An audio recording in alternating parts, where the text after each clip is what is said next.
안녕하십니까. 오늘은 로마서를 보도록 하겠습니다. 잘 알려진 대로 로마서는 루터의 종교개혁 불씨를 지핀 책입니다.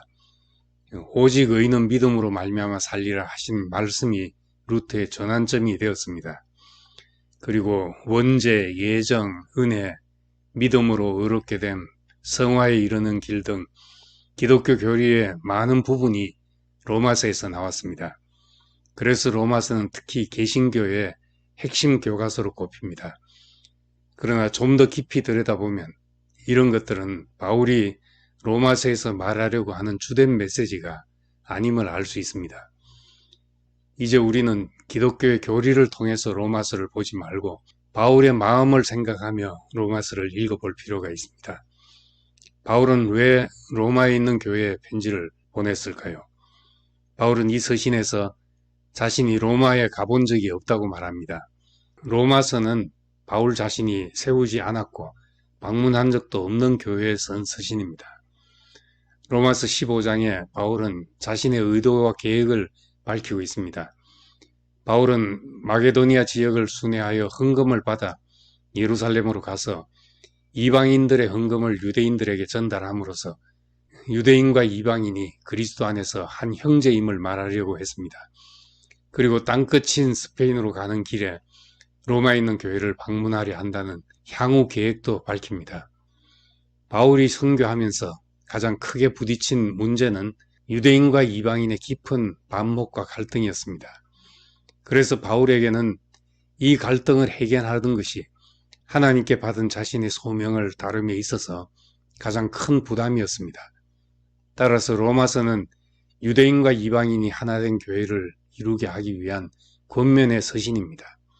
로마서 끝에 바울의 문안 인사를 보면 로마 교회엔 유대인들도 이방인들도 있었습니다.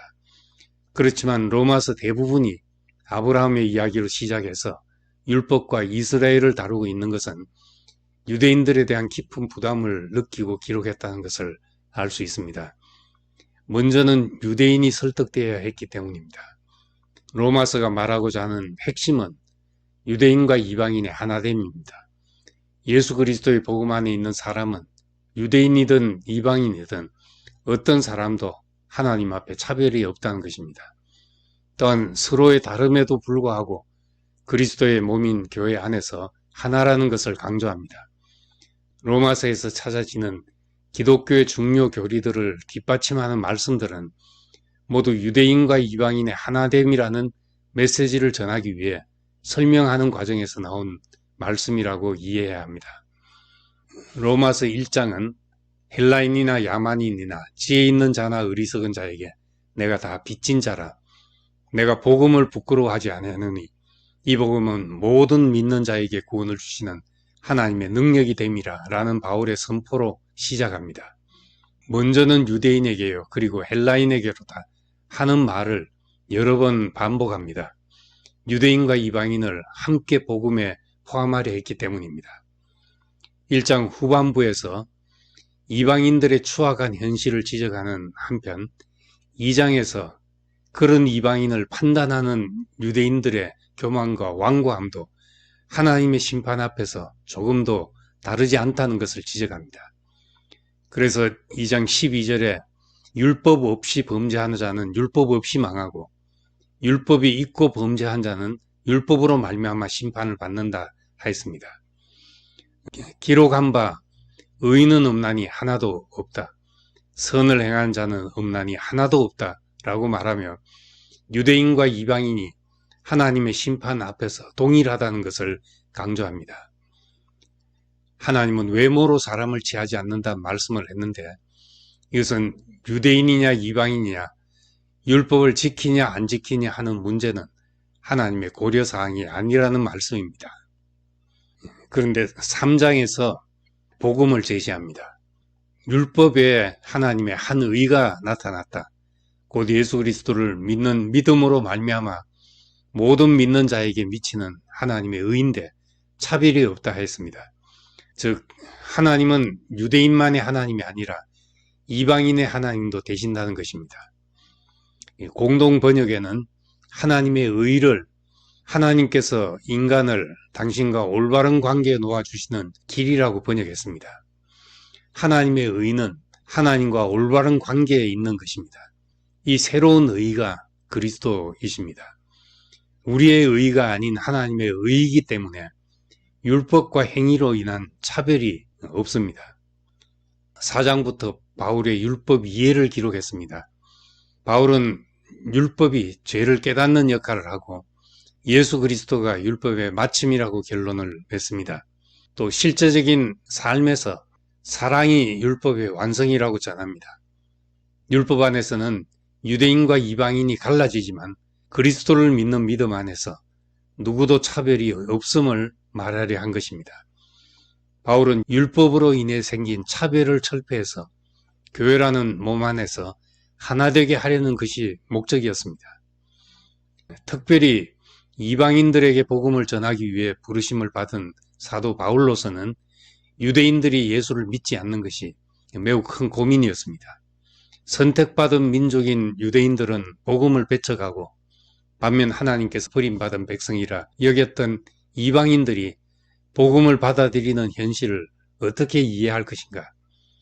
하나님이 유대인을 버리고 이방인을 구원하시기로 마음을 바꾼 것인가? 이런 문제를 바울은 하나님의 섭리를 들어 대답했습니다. 11장에서 참감람나무에 돌감람나무 가지를 접붙이는 비유를 말하면서 하나님의 구원사를 설명합니다. 참감람나무는 유대인들을 상징하고 돌감람나무는 이방인들을 상징합니다. 그런데 참감람나무 가지 일부가 문제가 생겨 꺾였는데 그 꺾인 자리에 돌감람나무 가지가 접붙여져서 참감람나무 뿌리에 진액을 함께 빨아들여 좋은 열매를 맺는다는 비유입니다. 그러면서 이것은 이방 사람 수가 충만하게 차기까지 이스라엘 가운데 일부가 완악해진 것이라고 말합니다. 궁극적으로 이 일을 통해서 이방인과 유대인들을 모두 구원하시려는 하나님의 오묘한 섭리라는 것을 말합니다. 이런 하나님의 구원사와 섭리를 말하면서 깊도다 하나님의 지혜와 지식에 부유하며 그분의 판단은 헤아릴 수 없으며 그분의 길은 찾을 수 없다라고 감격하며 말했습니다. 전체적 구조와 내용을 보면 1장에서 8장까지는 믿음으로 하나님의 의에 이르는 바울의 복음이고 9장에서 11장은 유대인과 이방인을 모두 포함하기 위한 하나님의 구원사를 말씀합니다. 이렇게 로마서 앞부분에서 바울 자신의 복음을 전한 뒤 그러므로 하고 시작하는 뒷부분에서 구체적인 삶의 모습을 제시합니다. 12장 이후는 믿음으로 의롭게 된 사람의 정상적인 삶을 말씀하고 있습니다. 자연스럽게 말씀과 삶의 균형을 이루는 내용입니다. 이 말씀이 참으로 우리에게 복음이라면 삶의 결과가 달라지는 것이 당연합니다. 바울은 한 지역에 오래 머물 수 없는 형편이었고 로마 교회는 아직 방문하지도 않았습니다. 그래서 그의 서신에 구체적인 삶의 모습까지 말해야 했던 것 같습니다. 우리에게도 이런 균형 잡힌 말씀이 온전히 소화되어서 성육신의 복음이 완성되기를 소망합니다. 감사합니다.